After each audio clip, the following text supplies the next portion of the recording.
Ça va aller, Yann. Qui parle? Je suis le secours qu'il te faut. Je suis là pour t'aider. M'aider à quoi? Tu vas voir, ça va s'écrire en gros dans 1 seconde.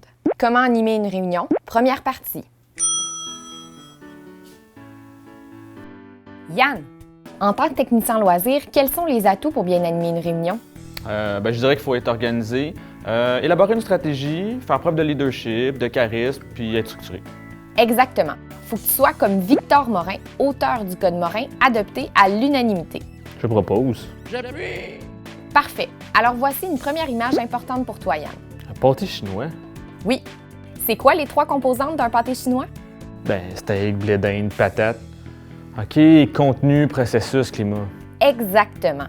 Animer une réunion, c'est tenir compte de 3 fondements: le contenu, le processus et le climat.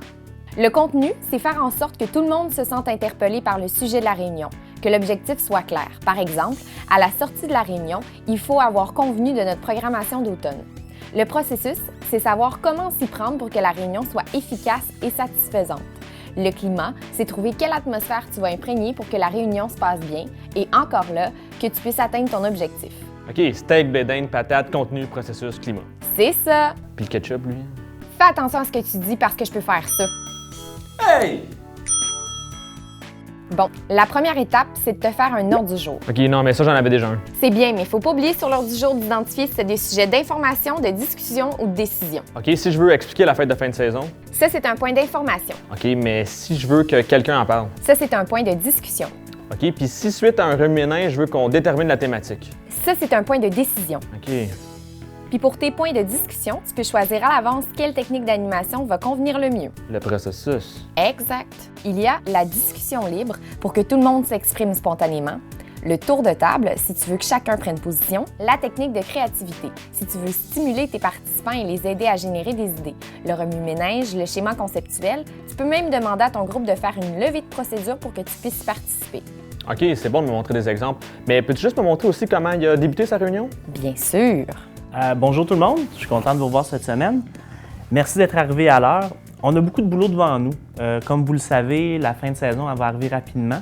Et puis, il faudrait vraiment qu'aujourd'hui, on ait déterminé c'est quoi l'événement de clôture. J'aimerais ça que tout le monde puisse intervenir dans la discussion, mais comme on veut garder ça structuré, je vais m'assurer de bien encadrer la discussion. On va pouvoir prendre des décisions importantes de façon formelle, avec proposition, appui, discussion, puis vote au besoin. Est-ce que vous avez des attentes particulières ou des contraintes par rapport à l'horaire? D'ailleurs, pendant que je pense, merci, si vous pourriez juste vous assurer que la sonnerie de vos téléphones est bien fermée. Parfait.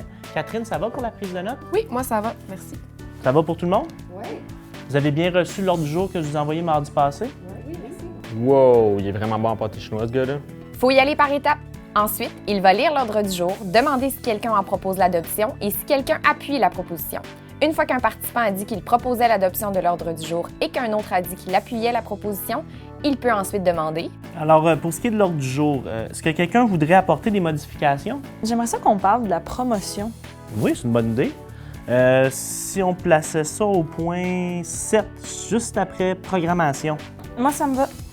Les autres, ça vous irait? Moi, il faudrait que je vous parle du prof de danse. Il est arrivé quelque chose au dernier cours. OK. Là, on est ici pour parler d'événements de fin de saison. Est-ce que c'est vraiment urgent qu'on en parle? C'est parce que je trouve qu'elle commence à être fatigante avec ses demandes. Écoute, s'il n'y a pas de décision à prendre à ce niveau-là, est-ce qu'on pourrait en parler au point d'hiver? Est-ce que ça tirait? OK? Est-ce qu'il y a quelqu'un d'autre qui voudrait qu'on parle de quelque chose au point d'hiver? Oui, c'est vrai, il va nous falloir une résolution pour la demande de financement pour le programme Jeunes à tout. J'ai besoin de remettre ça la semaine prochaine au ministère. OK, oui, mais Catherine, étant donné que c'est le point d'hiver, on ne peut pas prendre de décision. Faudrait peut-être changer. Attends. Si on prenait 3-4 minutes à détermination du budget pour en parler. Ça me semble correct. Je veux juste vous rappeler qu'on est ici pour parler de l'événement de fin de saison, donc ça serait important qu'on ne sorte pas du contexte. C'est bon, ça. Parfait. Une fois que c'est fait, on peut relire l'ordre du jour modifié, demander si c'est correct et ensuite vérifier si quelqu'un demande le vote. Si personne ne demande le vote, l'ordre du jour est adopté à l'unanimité et on peut passer à la suite. Parfait. Je pense que je suis prêt. Merci, Voix féminine, qui me fait douter de ma santé psychologique, mais qui m'est quand même d'une aide précieuse. Ça fait plaisir! De toute façon, on se revoit pour la deuxième partie. Hein? Non, laisse faire.